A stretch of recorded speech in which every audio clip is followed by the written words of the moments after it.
நான் திங்க் பண்ண மாதிரி இந்த மாதிரி வியர்டா எப்பயாச்சும் யோசிச்சிருக்கீங்களா? நான் பல தடவை யோசிச்சிருக்கேன். சோ அது என்னன்னு சொல்லிட்டு இந்த வீடியோல பார்க்கலாம். பாத்துருவோம். First one lift fear. இந்த லிஃப்ட் ஃபியர்னா ஒண்ணும் கிடையாது. இந்த லிஃப்ட் ஆன் பண்ணக்கு அப்புறம் வந்து பாத்தீங்க அப்படின்னா லிஃப்ட் மேல ஏறுமா, ஏறிக்கிட்டே இருக்கும். ஏறும்போதெல்லாம் ஒரு பயமும் இருக்காது. கரெக்டா நம்ம ஃப்ளோர் வரும்போதும் ஒரு ஜர்க் ஒன்னு கொடுத்துட்டு அப்படியே நிக்கும். அந்த டோர் ஓப்பன் ஆகுமா ஓப்பன் ஆகாதான்னு சொல்லிட்டு ஒரு திக் மூமெண்ட் இருக்கும் தெரியுமா? இது நான் வந்து பாத்தீங்க அப்படின்னா லிஃப்ட்ல ஏறும்போது எனக்கு எப்பயுமே தோணும், ஒருவேளை நம்ம லிஃப்ட்ல மாட்டிக்கிட்டோம்னா என்ன ஆகுறது அப்படின்ற மாதிரியான ஒரு பயம் ஒண்ணு எனக்கு அப்பப்போ இருக்கும் இந்த லிஃப்ட்ல போகும்போது மட்டும். அதுவும் நான் தனியாலாம் போனேன்னு வச்சுக்கோங்களேன், அவ்வளவுதான், உச்சக்கட்ட பயத்துக்கு போயிருவேன். நீங்க இந்த மாதிரி பயந்துருக்கீங்களா இல்லையா லிஃப்ட்ல போகும்போது அப்படி சொல்லிட்டு மறக்காம கமெண்ட் பண்ணுங்க. நெக்ஸ்ட் வாட்சிங் ஃப்ரம் ஹைட் பிளேஸ். இது என்ன பாத்தீங்க அப்படின்னா இது எல்லாருமே நம்ம வந்து ஃபீல் பண்ணியிருப்போம். அதாவது ரொம்ப உயரமான ஒரு மாடிக்கு போயிட்டு அங்க இருந்து கீழே குதிச்சா என்ன ஆகும் அப்படி சொல்லிட்டு எல்லாரும் யோசிச்சிருப்பீங்கன்னு நினைக்கிறேன். இங்க இருந்து குதிச்சா உயிர் போயிரும் அப்படின்ற மாதிரி எல்லாம் யோசிச்சிருக்கேன்.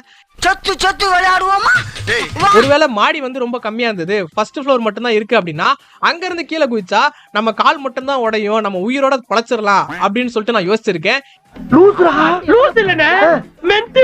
நெக்ஸ்ட் பைக்குக்கு பஞ்சர் போடுறது. பைக்ல பஞ்சர் போடுறது என்னடா ஒரு பிரச்சனை அப்படி சொல்லிட்டு நீங்க கேட்பீங்க. பட் பஞ்சர் போடும்போது வண்டி வீல கலட்டுவாங்களா? அப்பெல்லாம் வந்து பாத்தீங்க அப்படின்னா வண்டி வீல கலட்டி தான் போடுவாங்க. டியூபோட இருக்கிற டயருக்கு வண்டி வீல கழட்டி தான் போடுவாங்க. அதை வந்து ரெடி பண்ணி திருப்பி வந்து போட்டுருவாங்களா?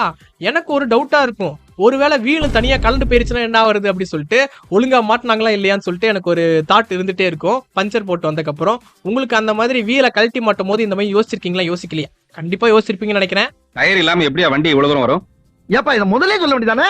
Next dream cycling. அது என்னப்பா ட்ரீம் சைக்கிளிங் நீங்க கேட்டீங்க அப்படின்னா எல்லாருக்குமே கனவுகள் வரும், எனக்கும் வரும். ஆனா சில கனவுலாம் எப்படி இருக்கும் அப்படின்னா சூப்பர் ஹீரோவா ஆயிருவேன். அதாவது எப்படின்னா பைக் தான் ஓட்டிக்கிட்டு இருப்பேன், பைக்ல இருந்து திடீர்னு பிரிட்ஜ்ல இருந்து குதிச்சு வேற எங்கேயாவது பறப்பேன். பிரிட்ஜ்ல இருந்து இந்த மாதிரி பறந்துகிட்டே இருந்து கரெக்டா லேண்டிங் பண்ணிடுவேன், கீழெல்லாம் விடுவேன். ஆனா எனக்கு அடி ஒண்ணும் படாது. இந்த மாதிரி யாராவது யோசிச்சிருக்கீங்களா? நிறைய தடவை எனக்கு வந்து பாத்தீங்க அப்படின்னா இந்த மாதிரி ஹைட்டான இடத்துல இருந்து கீழே குதிக்கிற மாதிரி கனவுக்கு வந்திருக்கு.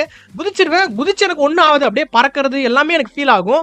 அப்படியே சைக்கிள் எடுத்துட்டு பறப்பேன், இந்த மாதிரிலாம் எனக்கு ஃபீல் ஆயிருக்கு. திருப்பி அப்படியே அதிர்ச்சியிலே எஞ்சி பார்த்தாதான் தெரியும் அது வந்து ஒரு கனவு.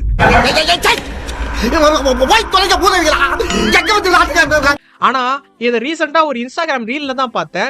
இந்த மாதிரி கனவு நிறைய பேருக்கு வந்திருக்கான். சோ இந்த வீடியோ பார்த்துட்டு இருக்க நீங்க உங்கள எத்தனை பேருக்கு இந்த மாதிரி கனவு வந்திருக்குன்னு சொல்லிட்டு மறக்காம கமெண்ட் பண்ணுங்க.